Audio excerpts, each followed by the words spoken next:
يا سلام على الجمال والحلاوة دي، بجد ما شفتش طعامة ولا جمال بالشكل ده. رول البسبوسة، عملنا البسبوسة المكرملة وهنعمل منها رول البسبوسة جميل جدا. الكريمة جميلة جدا كأنك بتاكلي ايس كريم بالظبط، تحفة. وتعالوا نشوف الطريقة، بجد هتعجبكم قوي، بس اتمنى ان انتوا تشتركوا في قناتي على اليوتيوب وصفة هدير سعد. وعشان نعمل رول البسبوسة محتاجين البسبوسة المكرملة، هسيبلك اللينك بتاعها في صندوق الوصف. انا عملتها دي كان ليها كده حوالي يومين او 3 كمان.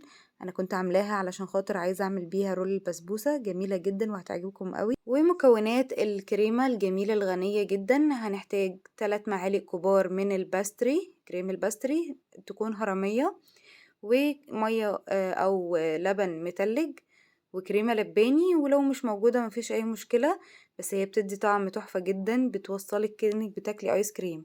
وكوباية الا ربع من الكريم شانتيه الخام، وعلبة من القشطة، اي نوع قشطة بس تكون معلبة ما تكونش وش اللبن. تمام. هنروح نعمل بقى الكريمة، هنحط بقى كل مكوناتنا ما عدا القشطة والكريمة اللباني. واللبن يفضل ان انتي تنزلي بالتدريج لو انتي مش هتعرفي تظبطي المعيار بتاعك، لانه بيفرق من نوع لنوع كريمة. انا مش هضيف سكر وهكتفي بالسكر الموجود في البسبوسة والباستري كريم. ضفنا المكونات كلها وهنضربهم بالمضرب الكهربائي كده بالشكل ده، لغاية اما ناخد القوام يكون متماسك بس مش تقيل.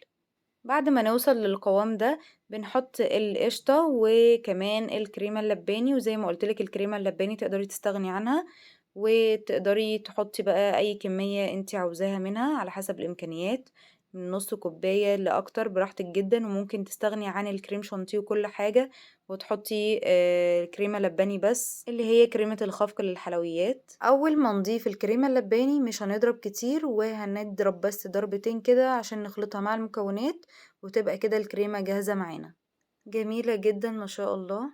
البسبوسة بقى هنفتتها كده بالشوكة بالشكل ده، ونعمل بقى على الرخامة بتاعتنا استرتش او كيس او ورق فويل وورق زبدة، اي حاجة تنفع معانا. احنا هنحتاج اي حاجة بس نقدر نلف بيها البسبوسة بتاعتنا. بسويها كويس جدا على شكل مستطيل كده بالشكل ده، بس مستطيل مش كبير زي ما انتم شايفين الحجم.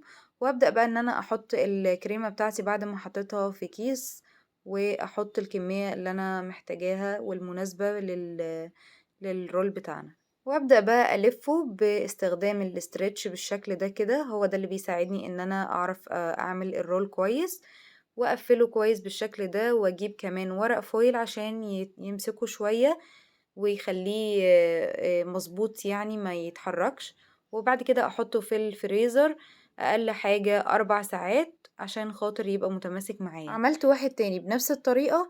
اهم حاجة الكريمة ما تحطيهاش كده للاخر، يعني ما تضيفيش الكريمة للاخر عشان وانتي بتعملي الرول ما تخرجش منك من بره، وتقفلي الرول كويس وتحطيه بعد كده في الفريزر لمدة 4 ساعات.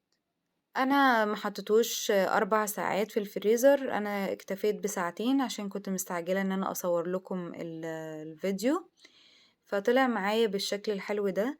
بس الكريمة لسه عايزة كانت تقعد شوية عشان تتماسك، بجد طعمها تحفة جدا، كأنك بتاكلي بسبوسة بالايس كريم، جميلة جدا. اتمنى ان انتوا تجربوها وتعجبكم ان شاء الله، وانا متأكدة انها تعجبكم، حاجة حلوة وجديدة وتقدري تعمليها وتهدي بيها اللي بتحبيهم.